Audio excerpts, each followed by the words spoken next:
Oye País, buenas noches, oye País, yo soy Rudy González. Qué bueno que me acompaña en esta hora. Analizamos los hechos de interés nacional e internacional. Hoy vamos a hablar de historia. Historia interesante, historia patria, historia de nuestra democracia.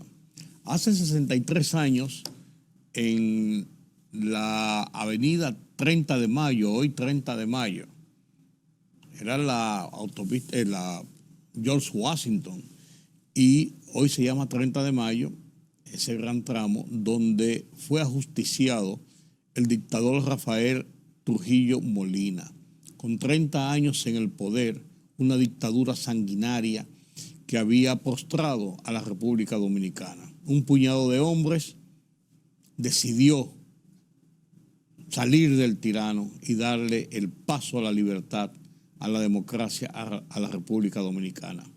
Y desde entonces, con altas y bajas, con luchas, con muchas situaciones, vivimos en libertad, vivimos en democracia. Este 30 de mayo se conmemora el 63 aniversario de aquella gesta que nos dio la libertad, el ajusticiamiento de Rafael Trujillo. René Fortunato, un cineasta dominicano, ha hecho muchos estudios, ha escarbado en la historia sobre ese acontecimiento, los antes, el acontecimiento y los después. Y los ha plasmado en documentales especializados que, señores, son verdaderas joyas de la historia. Bien editados, bien hechos, bien grabados, con muy buenas imágenes, lo que se podía rescatar de la época, y son parte de nuestra historia. Converso con René Fortunato en este día para hablar de ese episodio y de cómo él logró reconstruir en fílmicas y para este documental y varios documentales en que él ha reseñado la gesta del 30 de mayo, el Día de la Libertad. Después de la pausa, converso con René Fortunato.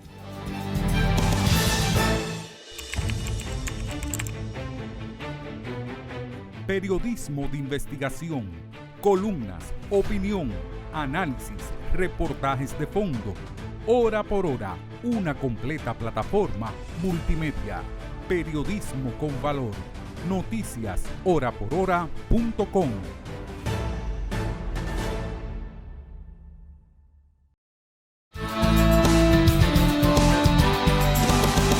Los últimos meses, el último periodo previo a la caída de la dictadura, el episodio de la caída de la dictadura, lo que siguió a la caída de la dictadura, estamos hablando de Rafael Trujillo, hace 63 años que cayó la dictadura. Todo eso es un episodio importante, trascendente en la historia de la República Dominicana, porque hay un antes y un después para la lucha de la democracia en República Dominicana. Esa democracia que tenemos hoy, con virtudes y defectos, nuestra democracia. Ese es un punto de partida importante, la caída del tirano. Pero hay una herencia de Trujillo. Y hay también lo que es el poder del jefe.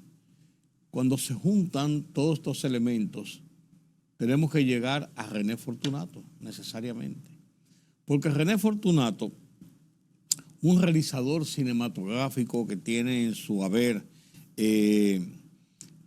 la especialidad de hacer cine documental, que ha hecho ya 8 largometrajes, un largometraje de ficción y 8 largometrajes históricos principalmente, además de cortometrajes, y involucrado en el cine, involucrado en el rescate de esta parte histórica para ponérnoslos en contexto. Para mí es un privilegio poder hablar con ese hombre, con René Fortunato, que ha hecho esa labor titánica y que mucha gente ha dicho casi imposible, porque ustedes saben cómo aquí se pierden o no aparecen o esconden los documentos y los elementos reales de nuestra historia. Pero René ha sido persistente, año por año, semana por semana, día por día, noche por noche, y ha hecho sus recopilaciones y sus investigaciones. Hoy conversamos sobre estos logros de poner esto en el contexto de la historia dominicana en fílmicas, para que lo veamos en esa parte de la historia. René, de nuevo, para mí es un placer, un honor conversar contigo, porque el trabajo que tú has hecho para mí, y yo creo que para muchos dominicanos, es invaluable, porque has rescatado esa historia. Sí, cuando empecé a hacerlo yo no sabía que iba a tener ese valor. La gente con el tiempo que me lo ha reconocido, ¿no? O sea, yo hice eso con pasión, por amor a mi país, por amor a la historia, por amor al cine. Y con el discurrir de los tiempos es que la gente se me ha acercado y me ha dicho palabras como la que tú acabas de decir, que es un aporte extraordinario al fortalecimiento de la dominicanidad. Y te digo que cuando empecé, fui como te dije, con mucha duda si a la gente le iba a gustar eso, le iba a interesar, porque la gente no iba a ver al cine a ver documentales, que vean películas de ficción. Pero yo seguí detenidamente con mi pasión y sucede que sí que a la gente le gustó. Y bueno, y le ha seguido gustando. Exacto, sí, porque no hay día que yo salga a la calle que me diga que cuando el otro. Sí. O sea, la gente me dice, no, ¿y cuándo el otro? Lo repite y lo ve. Sí. Y lo repite y lo ve. En estos días hablaba en mi casa con uno de mis hijos que le gusta, que tiene la pasión por el cine, está estudiando esto, y le dije, tenemos que ver esta semana los documentales de Trujillo para rememorar y poder discutir temas. Encuentro algo siempre cuando lo veo, René. Sí. Definitivamente, mira que El poder del jefe ya va a tener casi 30 años. Sí. Y yo también descubro cosas nuevas. O sea, yo me lo vuelvo a ver, digo, pero mira esto. O sea, sobre todo El poder del jefe 1. Porque cuando yo me estimulé a hacer esta serie, la primera pregunta que me hice fue, ¿cómo un hombre que nació en San Cristóbal, que eso era un campo en aquella época, en el principio del siglo XX, se metió en el bolsillo a más de 3 millones de hombres? Y por tanto tiempo. Y por tanto tiempo. Porque tú lo hiciste un día, pero esto duró una semana. No, exacto, 30 años. Y entonces yo dije, ¿cómo este señor logró este asunto? Entonces ahí empezó mi cuestionamiento y empecé a seguir su carrera y encontré muchas respuestas en la intervención militar norteamericana. Y a los que viven en Jaina todavía está en las ruinas de la Academia Militar de los Estados Unidos, okay, de la primera intervención. Ahí está ocupado por muchísima gente, pero ahí quedan las ruinas. Ahí estudió Trujillo, en la Academia Militar que hicieron los marines, y ahí Trujillo conoció el manejo del poder a través de las armas y el poder del dinero. ¿Ves? Esas dos habilidades, esa combinación de fuerza y dinero, la desarrolló enormemente, y cuando llegó al poder, bueno, ya lo demás es historia. Sí, sí. Pero mira, René, es interesante cómo tú pudiste recopilar, porque yo oigo a muchos historiadores, incluso personas con influencia y que han tenido influencia en sectores de gobierno en un momento determinado, con acceso a muchas cosas, que le ha sido no imposible, pero muy difícil poder conseguir documentación, episodios, narrativas, para poder estructurar una historia corrida, porque hay como saltos en un momento determinado. Claro, ¿Cómo tú pudiste lograr eso? Fíjate, el asunto es como yo siempre suelo decir, objetivos claros y paso firme. Cuando yo manejo la bibliografía, yo estoy detrás de las imágenes. Por ejemplo, hay dos textos de la época del principio de la era de Trujillo, que es los causantes del fracaso de la Tercera República, que lo escribió un puertorriqueño que era funcionario en la embajada norteamericana aquí, y el otro, muy conocido, de Lilis a Trujillo. Sí, claro. Pues esos dos textos me llevaron a mí a indagar, o sea, me dieron pistas donde yo podía conseguir imágenes. Por ejemplo, Trujillo fue a Estados Unidos en los años 30. Entonces, aquí en los años 30, aquí no había planta televisora ni nada, ni fílmica ni nada. Entonces yo me trasladé a Washington, D.C. Y entonces allí yo conseguí esa fílmica que aparece en El poder del jefe, donde él llega a la estación central en Washington y dice que se siente feliz de haber llegado a los Estados Unidos. Eso lo conseguí en Estados Unidos. Entonces, esos primeros periodos, por ejemplo, del 16 al 37, que es la primera parte, y del 37 al 42, muchos de los trabajos los conseguí en Estados Unidos y en España. Porque lo que conocen en España, bueno, saben, durante la época de Franco había un noticiero que llamaba Nodo, el noticiero dominical, que pasaba en los cines. Y ahí encontré yo una considerable cantidad de imágenes de Trujillo, sobre todo de su visita que hizo. Cuando hizo la visita a Franco, Claro. Y entonces también Franco tenía buenas relaciones con la dictadura de Trujillo y mandaban camarógrafos aquí a sus actividades. O sea que eso, paralelo al rastreo de coleccionistas privados. Por ejemplo, mira un dato interesante, Rudy. En Santiago había un señor, apellido Menicucci, que era aficionado a grabar en 16 milímetros todas las actividades que hacía en la calle El Sol y en Santiago. Bueno, el papá de Orlando Menicucci, el famoso pintor. Okay. Su padre era aficionado a eso. Entonces ellos, en los rasos de esa casa que se usa en Santiago, que entonces que hay como tú estás en la sala, ¿verdad? Y arriba hay como cielos rasos. Sí. Que es como para dividir entre el zinc y el techo. Entonces, mucha gente guarda cosas ahí. Ahí me encontré en la casa de Orlando muchas latas de películas. Y una considerable cantidad de esas filmes que aparecen en El Poder del Jefe 2, de ese coleccionista privado.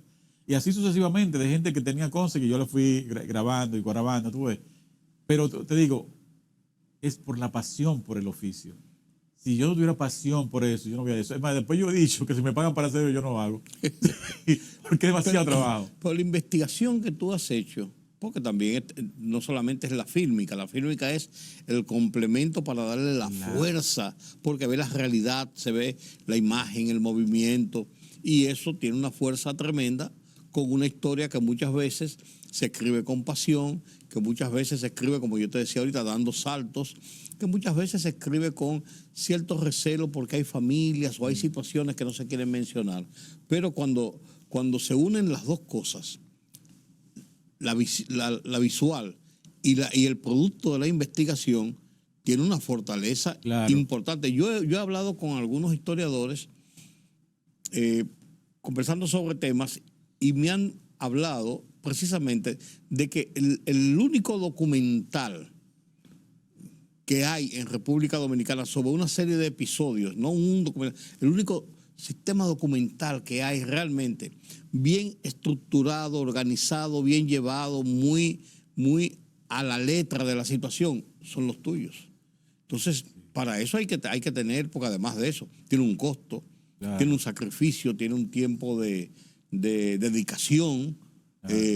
Y te lo comento porque en estos documentales sobre Trujillo, cada vez que se va destapando nuevas cosas sobre Trujillo, se descubre que en esos documentales hay plasmado ya situaciones que la gente como que no quería tocar o como que quería dejar pasar. Sí. ¿Qué experiencia tú has vivido con eso? Mira, el documental, la palabra origen viene de documento. Claro. En periodismo, tú sabes bien, por tu experiencia, que tú no puedes hacer afirmación sin tener un documento que te lo avale. Claro. Entonces, así mismo, el trabajo es una norma. En el trabajo mío, sucede que este caso, el documento que avala la afirmación es una imagen. ¿Ves? Y ahí se desprende aquello de que una imagen vale palabra. Entonces, yo me esfuerzo en hacer una investigación bibliográfica, digamos ya de carácter hasta periodístico. Pero ya todo eso que tiene una fuerza limitada, porque es la palabra. Porque, por ejemplo, tú en la jefatura de redacción, tú le voy a preguntar a los reporteros, ¿y quién te dijo eso? Sí. ¿De dónde tú sacaste eso? ¿Tú ves? Sí, claro. Entonces, en el documental, ¿qué sucede? Que esa investigación bibliográfica tiene que estar fortalecida por una imagen. ¿Ves? Entonces, ahí es que viene la segunda parte que le da esa fuerza que tú señalas, lo convincente, de que no se quede en el texto. El texto es, digamos, en los trabajos míos, el texto es un pretexto para que sea la imagen la que realmente le dé el golpe. Por ejemplo, tú me dices que algo más de esa experiencia. Te voy a hacer una experiencia en los trabajos. Tú sabes que después que cayó la dictadura, aquí todo el mundo antitrujillista. Sí, o sea, aquí es la moda. Sí, o sea, eso es una cosa. Entonces, el trabajo mío me trajo no problemas, sino le trajo problemas a algunas personas que se me acercaron. Por ejemplo, 3 casos particulares que se me acercaron. Una muchacha de La Vega que tenía a su familia como antitrujillista, y no sé cuánto. Entonces aparece el mitin, el nombre de su familia apoyando al jefe. Dice ella que ella pasó de su mamá a decirle, pero venga, que hicieron no estaba en contra. sale en el meeting, ellos, la familia fulano de tal, firme con... Lo que era muy común. Exacto. Otro, este fue más grave, porque llega a su casa, a este personaje, que después te voy a decir el nombre fuera de cámara, llega a su casa a cenar, y cuando está cenando, su hijo acababa de llegar del cine a ver el documental mío, y le pregunta a su padre, pero papá, yo no sabía que tú estabas en el caso Galinde, pero tú te vi ahí entre la gente. ¿Cómo se? Entonces el señor fue y puso una querella contra mí. Entonces, eso son mentiras. ¿Cuánto? Ese fue no te inventando. ¿Cuándo? Pero cuando llegó a la fiscalía y le pasamos el expediente con todo lo que ya no. Ahí se quedó. Ahí se quedó. ¿Y cuál fue el otro? Ese. Y así. Bueno. Petán Trujillo, por ejemplo, era amigo de mucha gente. Era, digamos, el rey plus ultra de la farándula en este país. ¿No? Claro. Todos los artistas, claro, todo el mundo. Claro. Y era bien visto. Sí, era el dandy de los artistas. Aquí entonces, después de su muerte, muchos ya no lo conocían. Ya que sé cuánto. Pero cuando yo saco esta fílmica, que aparecen todos estos lambones detrás de él, entonces viene a reclamar. Entonces, no hay forma de reclamarme porque la imagen. Si yo hubiese enviado un texto y digo, mira, Rudy, aquí está la lista de todo lo que estamos aquí. Eso no es cierto. Ahí pusieron de más, ahí pusieron de más. menos. Pero cuando aparecen las imágenes. Irrefutable. Sí, ya. Irrefutable. Por eso es la fuerza del trabajo mío, que le da prioridad a las imágenes y a las imágenes como documento. O sea, no imágenes ni alteradas y no imágenes de la época. Por eso el trabajo mío tiene su valor, porque yo me esfuerzo en poner imágenes de la época. Por ejemplo, el poder del jefe 1 está de 1916 a 1937. Todas las imágenes que aparecen ahí corresponden a ese periodo. Las modas, los vehículos, tú ves, hasta el caminar de la gente, todo eso, la música. De igual modo, el último periodo. ¿Tú ves? Entonces, el ver el trabajo, además de ver unos aspectos diferentes de la dictadura, también nos sumerge a un modo de vida, ¿tú ves? A un modo de pensar. Por ejemplo, en los años 30, sonó una canción. Cantaba Eduardo Brito y la puse en ese documental, que expresa la idea que se tenía de ser hombre en los años 30.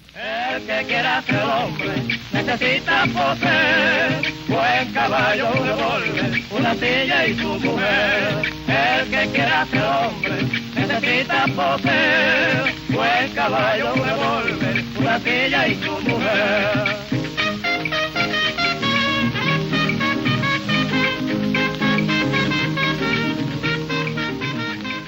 Dice, el que quiera ser hombre necesita poseer buen caballo, un revólver, una silla y su mujer.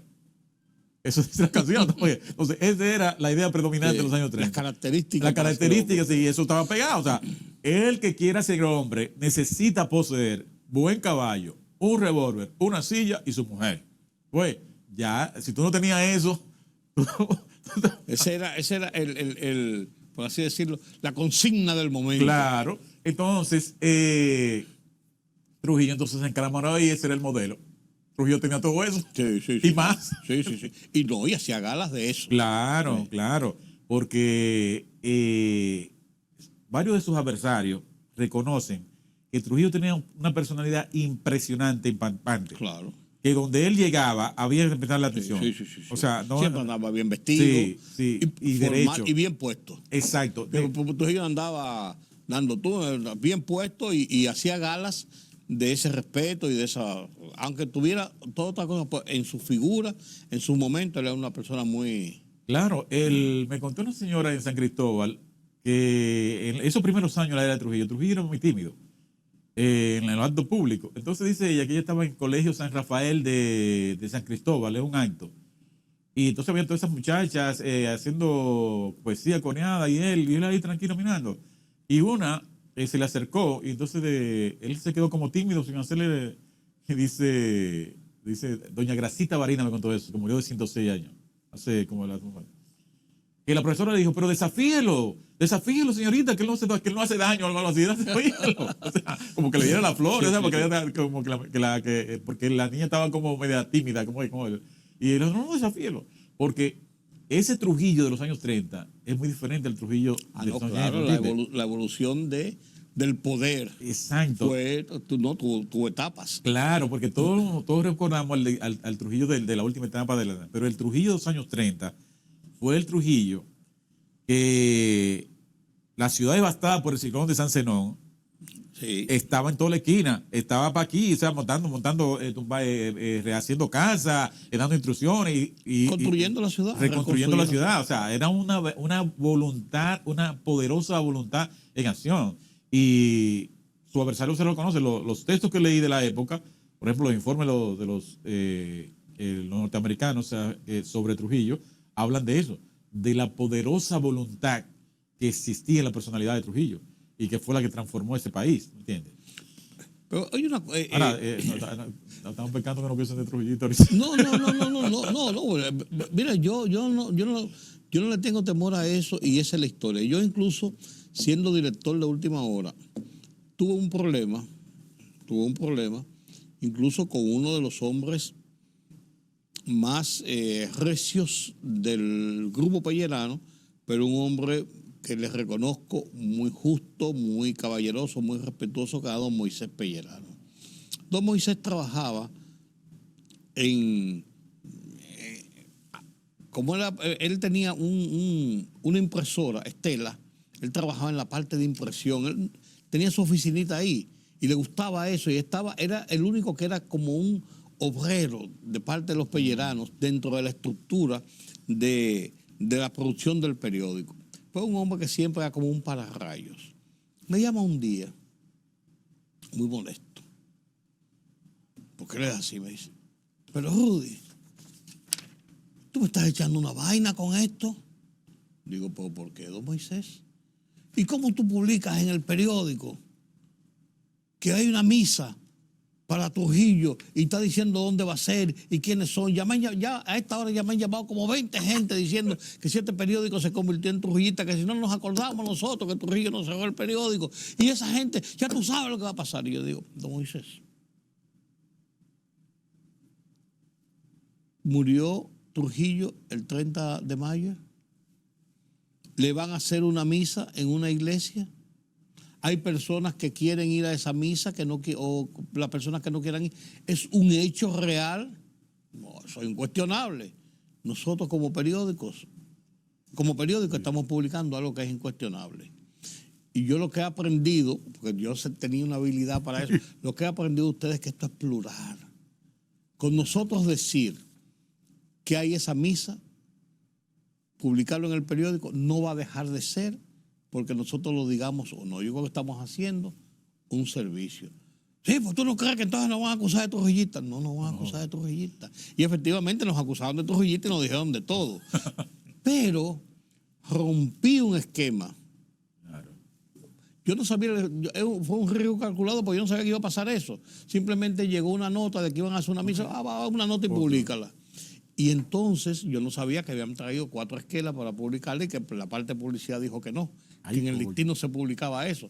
Yo no tenía por qué saberlo, eso es un departamento y yo era otro.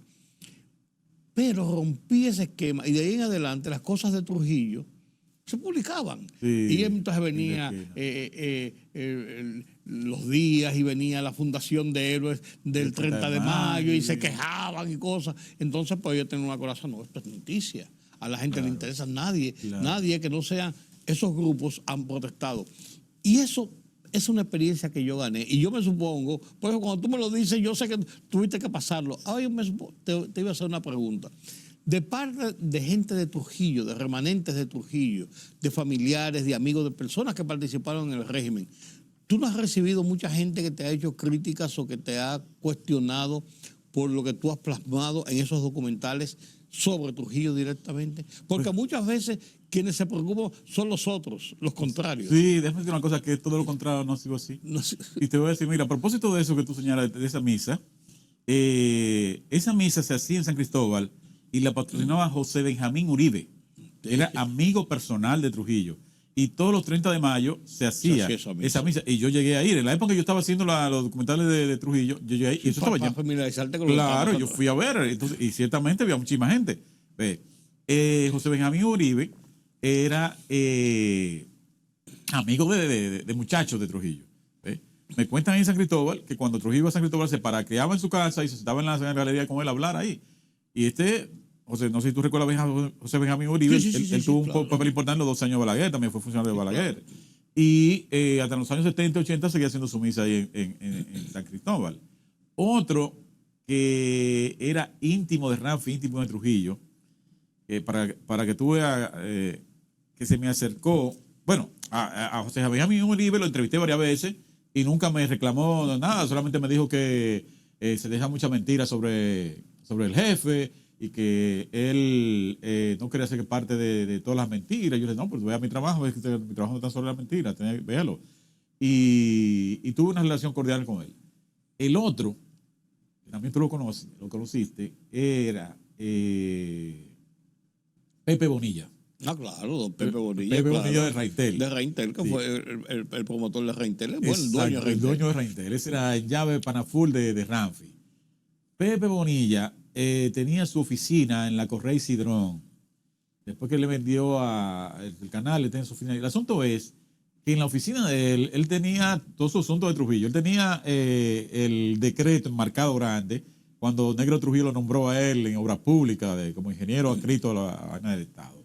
Y en su mesa estaba todo cosa de Trujillo. O sea, es realmente como tenía el doctor Pina Acevedo, que tenía un busto de Trujillo en su escritorio. Y la gente llegaba y se sorprendió. O sea, al lado ahí, era grande. Yo lo llegué a ver, el busto de Trujillo. O sea, eso no era un trujillista declarado y sin una... Entonces, Pepe Bonilla me dijo a mí, recuerdo como ahora, que él había visto mi trabajo y que a él le gustaba mi trabajo porque no estaba sobre la base de la mentira.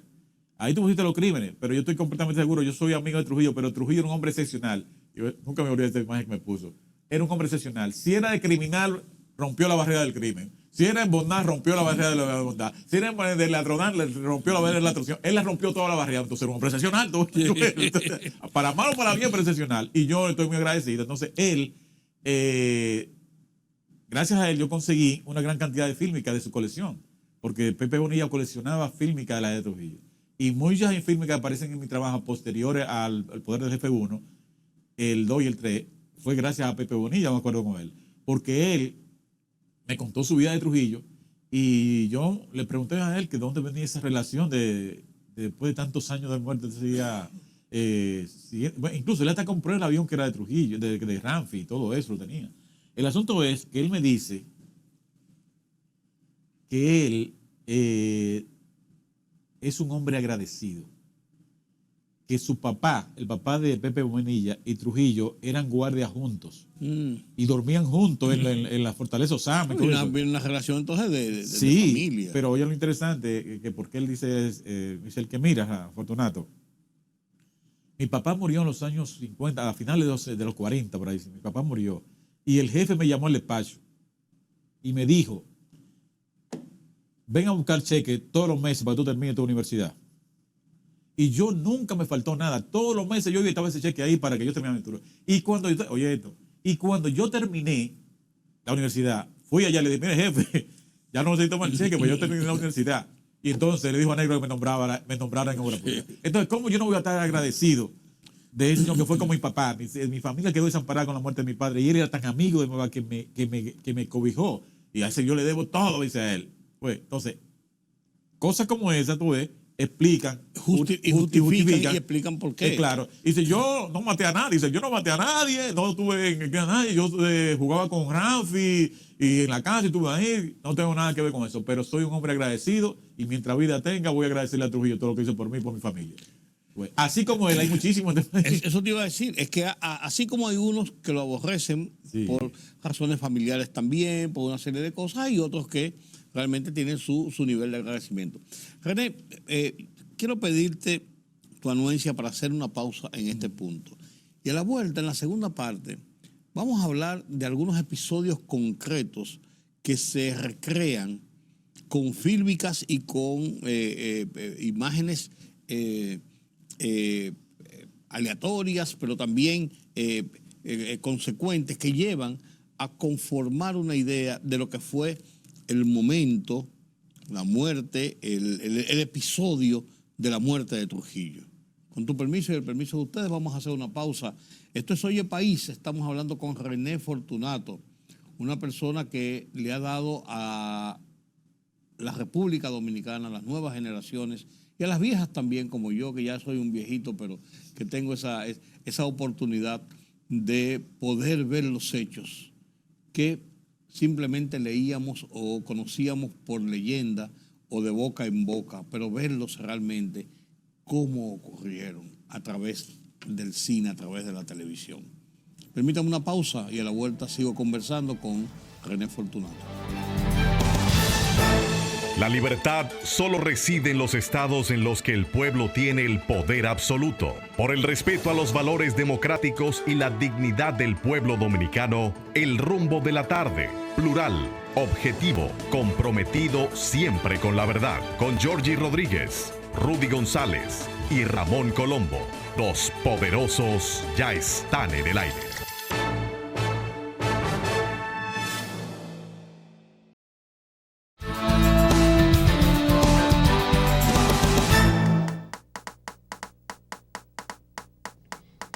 Martes 30 de mayo de 1961, 9:45 de la noche, kilómetro 9, carretera Santo Domingo-San Cristóbal.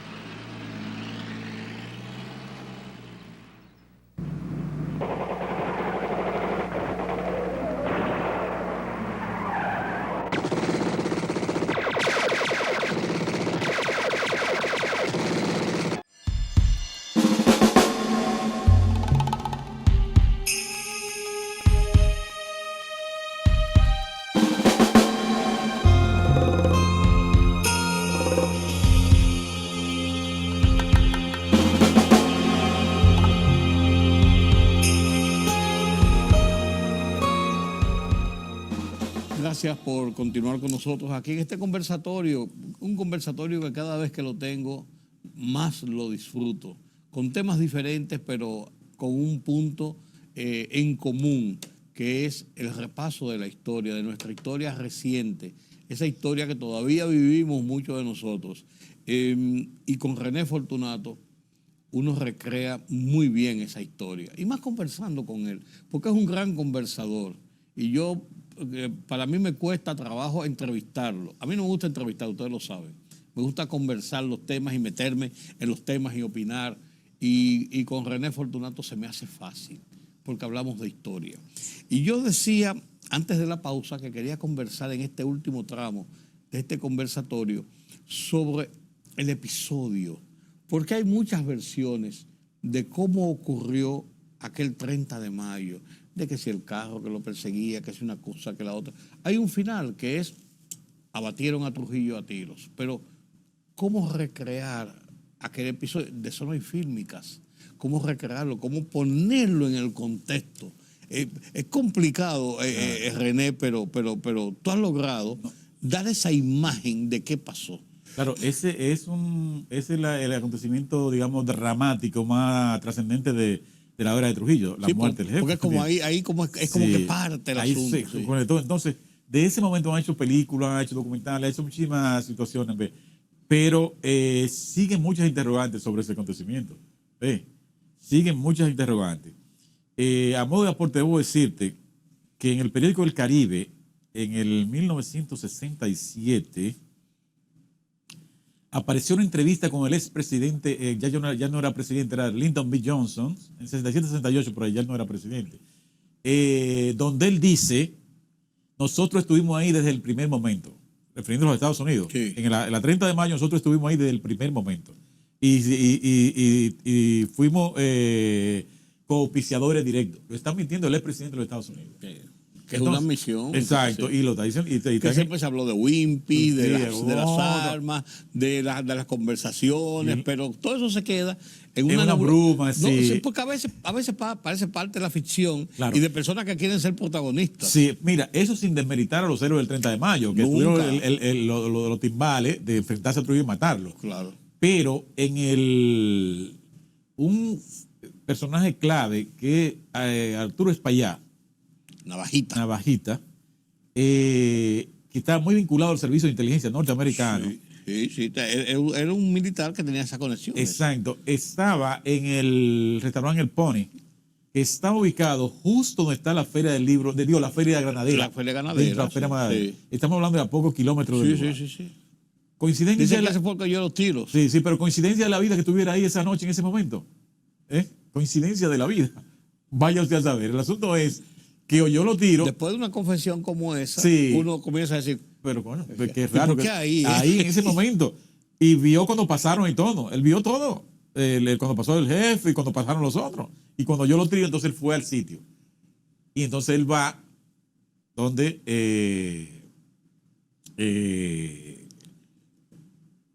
Pulpo Román, la casa de Donde Pulpo Pulpo Román, a buscarlo para decirle que el jefe ha muerto. que era el ministro de las Fuerzas Armadas, Claro. secretario. Entonces, hay otro personaje que no se menciona, pero está en los documentos desclasificados que ha publicado Bernardo Vega, que es Ángel Severo Cabral, de alta vinculación con los servicios de inteligencia norteamericanos.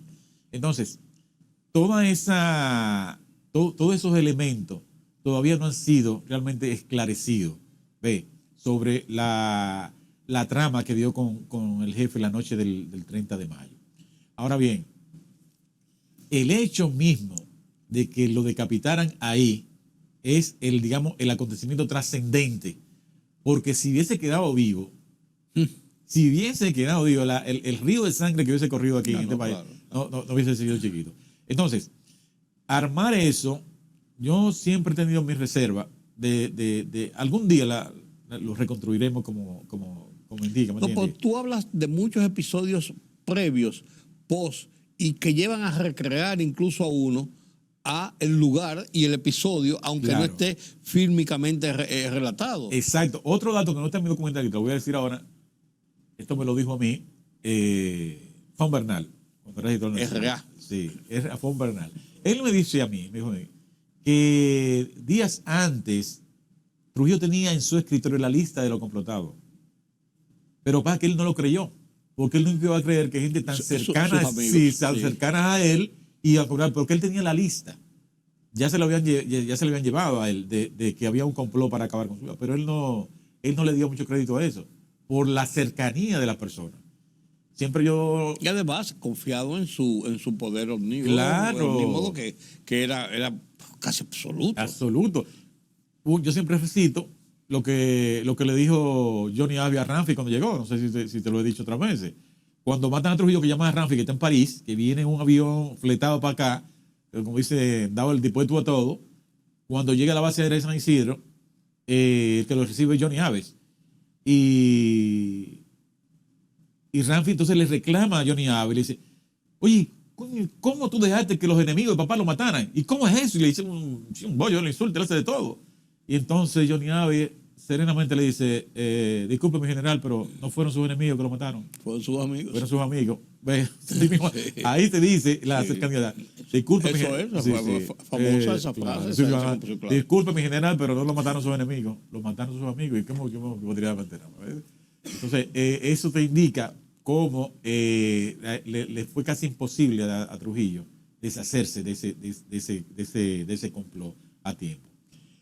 Después de eso, muerto Trujillo, poca gente recuerda que se levantó un monumento allí a homenaje a Trujillo. O sea, ahí se levantó un monumento. Claro. Aquí se hicieron misas en todas las iglesias de este país durante 9 días. Claro. Aquí hubo me cuentan en San Cristóbal que durante los 9 días la iglesia de San Cristóbal estaba rodeada de gente llorando. Y se realizó en República Dominicana, sin llamarlo por ese nombre, una jornada de silencio. Sí. Ni había música, ni había nada, y la gente no hablaba duro. Era un duelo tácito, digamos. Sí. Y todo eso, toda esa atmósfera, ahí debemos entrar entonces, ¿cómo irrumpe la democracia? Porque en esa tensión de no se habla y todo eso, digamos que hay un momento trascendente y es el 5 de julio del 61. Cuando vienen la delegación de Chile, sí. Y hacen ese meeting en el Parque Colón. O sea, es la primera vez que la gente dice, pero se puede. ¿Ves? O sea, sí, no, se sabe como... Que ahí frente al Parque Colón era que estaba el local del PRD en la segunda planta, al lado donde después se construyó el Bank of America. Exactamente. Oh, claro. Pero tú lo conoces todo eso, ¿verdad? Yo nací ahí, en esa zona, claro, Sí. yo lo recuerdo. Pero tú como llegaste hoy. al meeting del PRD. Sí, claro. Tú estabas en la multitud que estaba ahí. Sí. 5 de julio del Sí, 61. sí. Obvio, pues yo vivía en el dólar. Sí, claro. Figura. Entonces, a partir de ahí es que la gente empieza a perder el miedo, ¿ve? Y empieza la gente a pedir la salida de los remanentes de los trujillanos. Claro. Yo ¿ve? recuerdo los paleros, Los paleros. en frente al MPD, ahí en la calle Duarte, Al lado del Cinemax, sí, claro, sí, arriba de sí. los chinos. Oh, Yo lo ahí tú te recuerdo. acuerdas perfectamente Yo lo de eso, recuerdo. sí. Eso me costó Balá. eso me costó una pela. Ajá. Porque nosotros fuimos a la esquina de mi casa ahí en San Antón a verlo. Sí, porque ahí mismo, y eso el sí. reperpero y la cosa y los paleros acabando con esa gente. eso. Claro, y eso me costó una pela porque aquí me mandó a mí a meterme en eso. Yo no estaba metido en nada, estaba pendenciando Sí, como, porque era una como curiosidad. muchachos. Una curiosidad. Claro. Ahí tú ya recuerdas haber visto ahí a Andrés Ramos Peguero. Claro. Y a claro. Máximo López Lomolina. Claro. Que eran Eran los que los dos principales. sí, que estaban allá arriba. Sí. Máximo López Molina era el líder del MPD. Sí, que murió hace poco, no hace mucho Sí, tiempo. no hace mucho tiempo. Murió bastante. Entonces, después de ese proceso, sucede que el 30 de mayo, como te decía, fuera de que matan a Trujillo, pero es 6 meses después que cae la dictadura.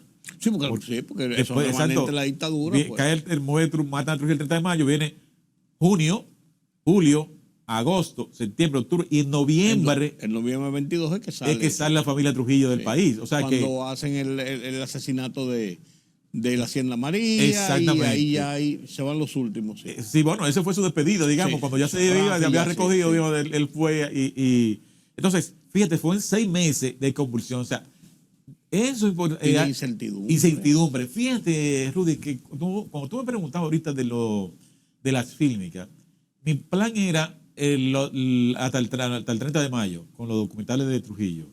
Pero en el proceso de investigar encontré tantas fílmicas de esos 6 meses. Sí, porque ya sí era un hecho y ya había Sí. facilidades para Claro, y habíamos registrar esas cosas. Y vino prensa de todas partes del mundo, aquí, Claro. de todas partes. Entonces, ahí me surge a mí la idea de hacer La herencia del tirano, que es el documental mío que muestra esos 6 meses de convulsión política, donde la calle El Conde era manifestación a cada rato. El Sublime, Sí.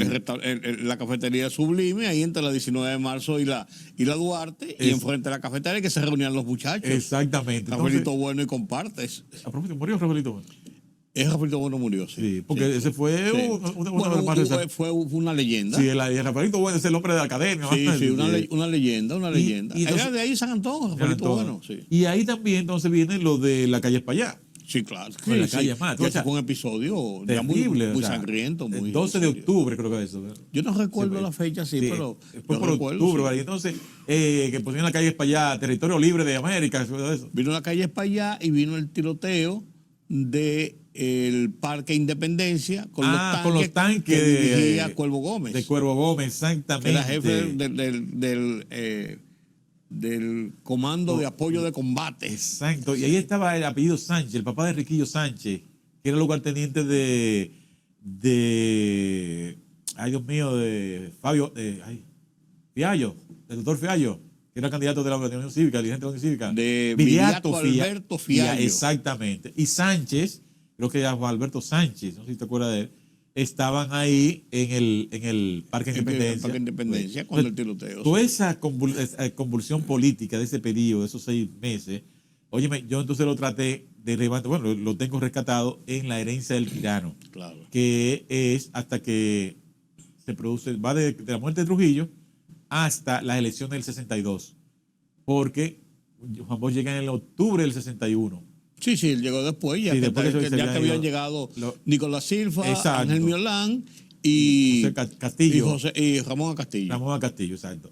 Ellos, entonces él llega después y empieza la campaña del PRD. ¿Ve? Correcto. Que es PRD y Unión Civa, que en el 62. Aquí tenemos entonces a Rafael F. Bonelli, que era presidente del Consejo de Del Estado, Consejo de porque ya Estado. Balaguer se había ido en enero. Exactamente. Balaguer se fue en enero del Sí, porque, 62, sí. sí, porque Ramfi se fue en noviembre del 61 y Balaguer en enero En del enero del 62, porque Balaguer después viene el golpe de Estado de Chavarría, cuando se van ellos, vienen las convulsiones internas, Balaguer se mete en su casa, lo derroca el presidente del Consejo de Estado, se mete en su casa y entonces se cruza a la Nunciatura y busca el asilo. Entonces Rafael Bonelli asume el control total del Consejo de Estado. Que es el que debe dirigir las elecciones. Sí, entonces prepara el proceso de las elecciones, pero también meses muy convulsos. Sí, todo ese proceso. Las elecciones que fueron el 20 de enero, 20 de diciembre de 1962. Y se juramentó el 27 de febrero del 63. Del 63, correcto, Sí, y ahí comienza el proceso democrático. Exactamente. Entonces, es una historia apasionante. Muy Es apasionante porque todo está llena de momentos dramáticos. Pero todavía trágicos. tiene muchas lagunas, muchos puntos oscuros Bastante. que se ha tratado de reconstruir. Y hay una suerte de reconstrucción cronológica, por así decirlo. Pero hay momentos donde hay unos baches que uno dice, pero ¿y cómo aparece René Fortunato aquí? De buenas a primeras. Y después se me desaparece. Y después vuelve y aparece. O ¿por qué esto trajo esto? O sea, hay situaciones que todavía no se han podido concatenar de por qué ocurrieron. Y ocurrieron. Definitivamente. O sea, porque hubo conspiraciones por muchos lados de trujillistas y de antitrujillistas. Claro. Porque todavía era el momento de el antitrujillismo, el fervor, pues había mucho trujillismo también. Claro. Era el momento de la reconstrucción del país. ¿No? Y se sospechaba que los Trujillo podrían volver. No, claro, eso nunca se descartó. Sí, claro. O sea, que Petán y Negro iban a volver, y Ramfi, o sea, eso porque ellos se fueron y volvieron. Sí. Petán y Ramfi salieron en un momento y volvieron. Sí. Y entonces porque Ramfi se quedó. Petán y Negro. Y se volvieron. Y entonces sí, pero ya definitivamente ellos dieron el paso. Balaguer en eso se impuso. La única forma de solucionar esto sin que sea un baño de sangre y ustedes los persigan o los juzguen en un momento determinado, es que ustedes se vayan, y los convenció de que se fueran. Sí, pero también tengo otra versión sobre su salida, es que en el Palacio, en la segunda planta del Palacio Nacional, ahí con Balaguer y eso, estaba Petán y Negro, pero recordemos que Petán en esa época siempre andaba con una ametralladora en la mano. Siempre, una Thompson. Sí, exacto. Y que mataron a Trujillo, él no se apió siempre, con su ametralladora en la mano para donde quiera. Y con sus botas hasta aquí arriba. Sí, hasta aquí arriba. A él le gustaba montar caballos. Sí, pero como mataron a su hermano, sabía que con qué moneda se podía ir él. Entonces, hay un documento que señala una conversación que tuvieron en Palacio, cuando está Petán diciendo que él no se iba de aquí. Él que se dio cuánto, abriconeando allá arriba con Balaguer. Y que ahí entró el agregado militar de los Estados Unidos y lo acercó a él y le dijo, mire, venga a ver. Y lo acercó a una de las ventanas del palacio y le dijeron que se mirara al horizonte. En esa época se veían los que estaban los cuartos allá afuera. En esa época del palacio se veía el horizonte allá. Y dijo, miren para allá. Y allá estaban el acorazado de los Estados Unidos. Y dijo, si usted no se va, lo que lo van a sacar son esos que están ahí. Usted porta bien o yo porta avión. Exactamente, sí. Míralo allá. Y le mostraron a él allá. O sea que él eso se ha mencionado. Sí. Pero, por eso te digo, hubo momentos de esas nebulosas. ¿Cómo tú logras entonces armar toda la historia que tenga una coherencia y lleve a un seguimiento casi cronológico al momento? Mira, ese es uno de los grandes retos. Sí. Porque en acontecimientos donde hay muchas versiones, es un gran reto tú mantener una línea que te dé la coherencia y sobre todo que le resulte convincente a quien tú se lo estás diciendo. La lógica, que te establezca la lógica. Porque hay cosas que tú dices, pero es que esto no me cuadra. Claro, entonces, para eso, ahí entra la investigación bibliográfica. ¿Ves? La investigación bibliográfica y documental comparada con la testimonial. ¿Ves?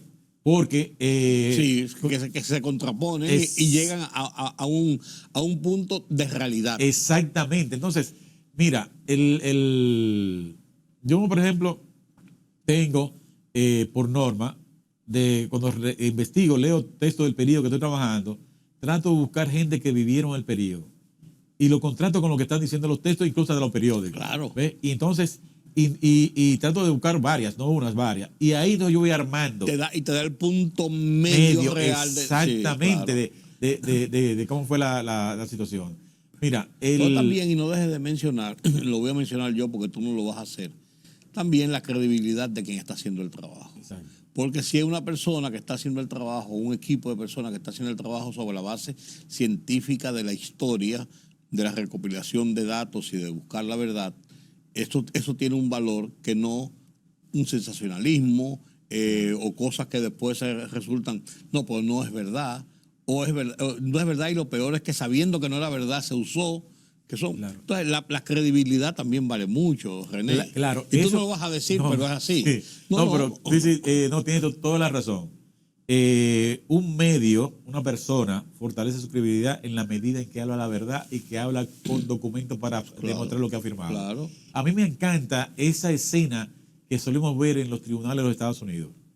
Que cuando tienen entrevistando a una persona que jura decir la verdad y no va a la verdad, y si le preguntan y le demuestran que está hablando una mentira, le solicitan que desmonten todo lo que ha dicho. Así es. O sea, Una ¿usted conoce a esta persona? Dice, no, yo no la conozco. ¿Usted Una no la conoce? mentira pone en duda todo lo que ha dicho. Exacto. Y ahí le dicen, magistrado, vamos a eliminar todo el testimonio de este señor porque mire que ha hablado más de mentira. Él ha dicho que no conoce a esta persona y miro aquí donde está compartiendo con él en tal año, tal día. Sí. Así que, si tú dijiste 80% de verdad y dijiste una sola mentira, todo eso se te fue abajo. Así es. Entonces, ese esquema yo lo tengo ahí, que no tratar de no dar un solo dato incierto, Fato, porque pone en duda todos los otros. Claro. O sea, claro. un solo dato erróneo ¿Qué que pone es? en duda todo lo demás. Que es lo que recurre alguna gente por el tema del sensacionalismo o de buscar un impacto con una situación, y entonces a veces no sabe el daño que hace quizás a un recuento histórico, a una investigación ya profunda. Un solo dato lo daña. Exactamente. Es bueno eso que tú has señalado y que los televidentes y las personas ahora se adiestren en eso, en detectar los que tienen ausencia de credibilidad con los que tienen credibilidad, sobre todo esto de las redes sociales. Claro. Por ejemplo, ahora en YouTube hay cantidad de canales y cantidad de gente con canales diciendo de cualquier cosa y especulando y todo eso.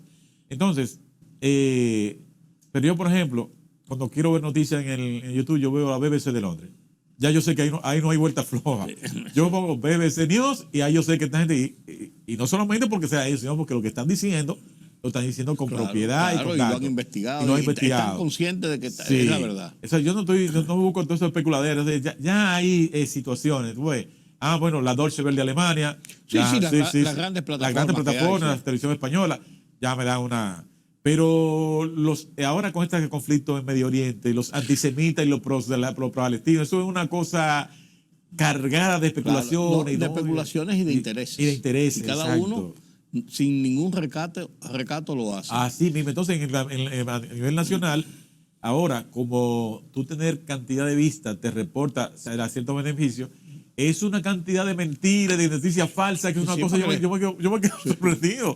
Pero O sea, de una forma descarada. Incluso. descarada. Entonces, ya por lo menos antes, aquí la gente estudiaba periodismo. Había un instituto de periodismo que tenía Pitaluga en el Conde, Sí, que claro, quería ser claro, periodista y claro, estudiaba algo. claro. Aquí no, aquí cualquiera ahora se engancha el título de comunicador y empieza a hablar barbaridades por ahí. Yo digo, Por eso hay diablo. comunicadores y periodistas. Entonces yo me quedo sorprendido, digo, dianche, pero René, hay mucha bibliografía sobre la parte final de la época de Trujillo, confiable, aparte de lo que publicaban los periódicos, pero en algunos textos, en algunos documentos por ahí. mira, Rudy, en la era de Trujillo creo que, bueno, de Trujillo como personaje, yo creo que el personaje histórico dominicano que más libros se han publicado.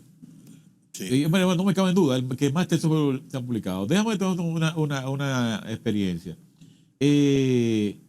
Estando yo en la Biblioteca del Congreso en los años 90, que ya estaba investigando para la segunda parte del Poder del Jefe, estuve en la sesión de América Latina allí, y el señor que está allí, yo le digo que me dé un listado de las publicaciones que hay sobre el dictador dominicano Rafael Leónidas Trujillo. En esa época, la impresora tenían unos hoyos al lado de los papeles. De forma continua. De forma continua. Y él me dijo, sí, se lo voy a imprimir. Pa, y le dio. Óyeme, eso empezó a tirar una lista. Y tú dijiste, ¿qué voy a hacer yo con esto? Sin ánimo de exagerar, de aquí a la 27. Sí, Oye, pero sí. hubo un liderito, entonces hasta que yo le dije, parara. Porque era una cantidad, en los años 90, hace 30 años. Porque solamente tienes que pensar que en los 30 años de la dictadura de Trujillo, el Partido Dominicano tenía una división editorial que publicaba libros, folletos y cosas de Trujillo. Sí. Y ahí se publicaron cantidad. Hubo una época en que el archivo lo estaba vendiendo, eso fue esa publicación. Santiago Lamela Gerel llegó a hacer varios, incluso cuando estaba al final en Radio Caribe, llegó a hacer una serie de recopilaciones de cosas que tenía el Partido Dominicano, que lo auspiciaba, y Radio Caribe también. y estaban ahí, comenzó a hacer una serie de tomos. Sí, pues entonces figúrate la cantidad de libros que se publicaron en la era solamente el Partido Dominicano. Luego de caer la dictadura, la cantidad de libros que se han publicado aquí y fuera sobre Trujillo es una cosa inconmensurable. Por eso yo, sin ánimo de errar, puedo afirmar que el personaje histórico dominicano que más se haya publicado es Rafael Leonidas Trujillo Molina. Para bien o para mal, en pro y en contra, pero ese es el personaje que más... Porque es que el personaje de Trujillo tiene una cualidad que está en la psique del ser humano. ¿Cuál es? Todos los seres humanos aspiran por poder. Mucho o poco, pero todos aspiran por poder. Y él desarrolló un poder Exacto, absoluto. y entonces él tenía poder personal, poder de dinero, poder militar, poder, todo tipo de poder. El poder hacer. Entonces, cuando aquí se habla de que va a venir Trujillo, yo lo que hago es que me río. Aquí no va a venir ninguna dictadura de Trujillo. Aquí lo que hay que hacer es estudiar el comportamiento típico de la dictadura, el totalitarismo. ¿Ves? Pero de Trujillo y de su era nos falta mucho por aprender. Así es. Nos falta mucho por aprender sobre todo del funcionamiento del Estado, sobre todo del sentido del respeto a la dominicanidad. ¿Ves?